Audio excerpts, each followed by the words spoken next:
আসসালামু আলাইকুম, কেমন আছেন সবাই? আজকে খুব মজার একটা রেসিপি আপনাদের সাথে শেয়ার করব। বাসায় যদি আটা আর ডিম থাকে, এই দুইটা জিনিস দিয়ে আপনারা কিন্তু খুব সহজেই এই মজার নাস্তাটি বানিয়ে ফেলতে পারেন। সকালে অথবা বিকেলের নাস্তার জন্য পারফেক্ট একটা রেসিপি। এছাড়া চায়ের সাথেও খেতে কিন্তু অনেক বেশি ভালো লাগবে। আর এটা বানিয়ে কিন্তু প্রায় 1 মাসের মতো সংরক্ষণও করতে পারবেন। এটা খেতে অনেকটা বিস্কিটের মতো। আশা করি আপনাদের সবার কাছে অনেক বেশি ভালো লাগবে। আমাদের এই নাস্তাটি বানাতে যে উপকরণগুলো লাগবে, একটা ডিম লাগবে। তো এই যে আমার বেবিও চলে এসেছে বানানোর জন্য আমার সাথে। তো আমি একটা ডিম নিয়ে নিলাম, তারপর দিয়ে দিব আমরা 6 টেবিল চামচ চিনি। আপনি এখানে কিন্তু চিনিটা কম বেশি দিতে পারেন, বাট এটা কিন্তু বেশি মিষ্টি ভালো লাগবে না, চাইলে আপনি এখানে চিনির পরিমাণটা আরেকটু কমিয়ে দিতে পারেন। আর আমি দিব 2 টেবিল চামচ পরিমাণ রান্নার সয়াবিন তেল, 1 চা চামচ পরিমাণ নর্মাল পানি, আর এখানে বেকিং সোডাটা ইউজ করব। বেকিং সোডাটা আমি এখানে দিয়ে দেব 1 চামচের মতো। আর বেকিং পাউডার কিন্তু এখানে দেওয়া যাবে না, বেকিং সোডাটাই আপনাকে ব্যবহার করতে হবে। আর 1/2 চামচের মতো লবণ দিয়ে দিলাম। এখন এই সবগুলো উপকরণকে ভালো মতো মিক্স করে নিতে হবে।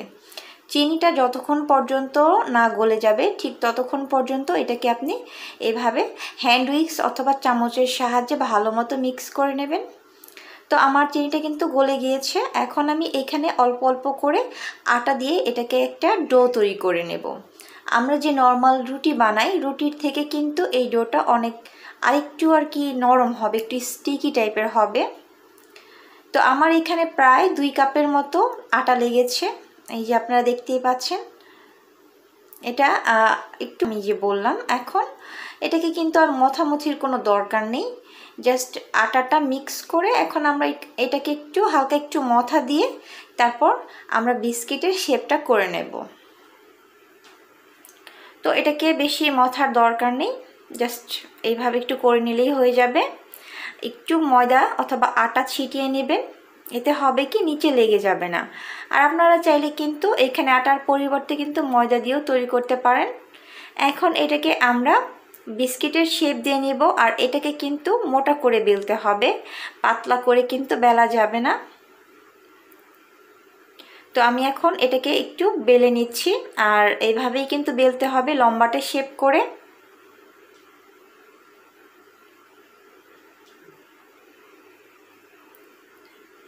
তো এইভাবে আমি লম্বাটে করে বেলে নিয়েছি। আর এই যে দেখতে পাচ্ছেন এটা কতটুকু পরিমাণে পুরু আছে, ঠিক এতটুকু মোটা করেই কিন্তু আপনাদের বেলে নিতে হবে।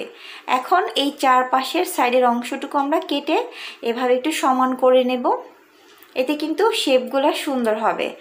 আর এই চারপাশের অংশগুলো কিন্তু আবার ফেলে দিবেন না, এটা দিয়ে কিন্তু আমরা আবারও তৈরি করে নেব। তারপর এইভাবে লম্বালম্বিভাবে আবারও কেটে নেব। এইভাবে লম্বা করে কেটে তারপর আমরা বিস্কিটের শেপ দিয়ে নিব। আর এটা খেতে কিন্তু খুবই মজা। আর যেহেতু চিনির পরিমাণও এখানে আমরা কম দিয়েছি, অনেকটা সল্ট বিস্কিটের মতো লাগে, খেতে ভালোই লাগে। আর বাসার তৈরি জিনিস সবসময় কিন্তু বেস্ট হয়, তাই না? তো এই যে দেখতে পাচ্ছেন এটার কিন্তু এইরকমভাবে কেটে নিয়েছি। তারপর এইভাবে এটাকে আমি একটু অ্যাঙ্গেল করে কেটে নেব। এখন আপনারা চাইলে অন্য শেপ করেও নিতে পারেন, বাট এইটাতেই বেশি সুন্দর লাগে।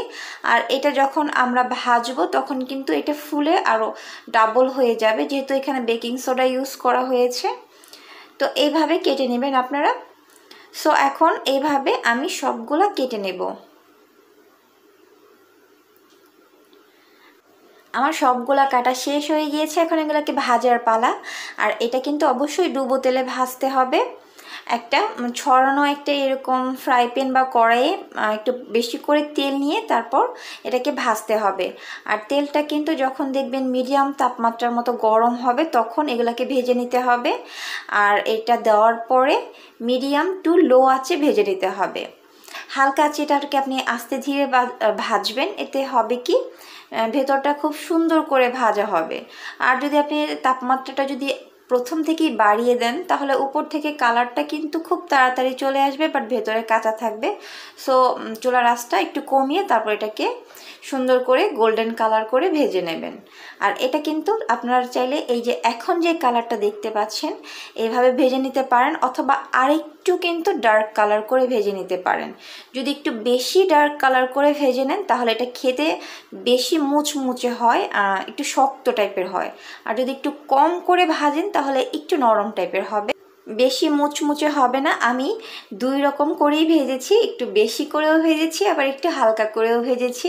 যেটা হালকা করে ভাজলে এটা দেখতে সুন্দর লাগে, বাট বেশি করে যেটা যদি ভাজেন সেটা খেতে বেশি মজা লাগে। পার্সোনালি আমার কাছে বেশি করে ভাজাটাই বেশি ভালো লেগেছে। সো এই ছিল আমার আজকের রেসিপি, আশা করি আপনাদের সবার কাছে অনেক বেশি ভালো লেগেছে। রেসিপিটি ভালো লেগে থাকলে প্লিজ সবাই একটা লাইক দিবেন আর আমার চ্যানেলটা অবশ্যই সাবস্ক্রাইব করবেন। এছাড়া আপনাদের ফ্যামিলি অ্যান্ড ফ্রেন্ডসের সাথেও কিন্তু শেয়ার করতে পারেন। আজ তাহলে এই পর্যন্তই, সবাই ভালো থাকবেন, সুস্থ থাকবেন, আল্লাহ হাফেজ।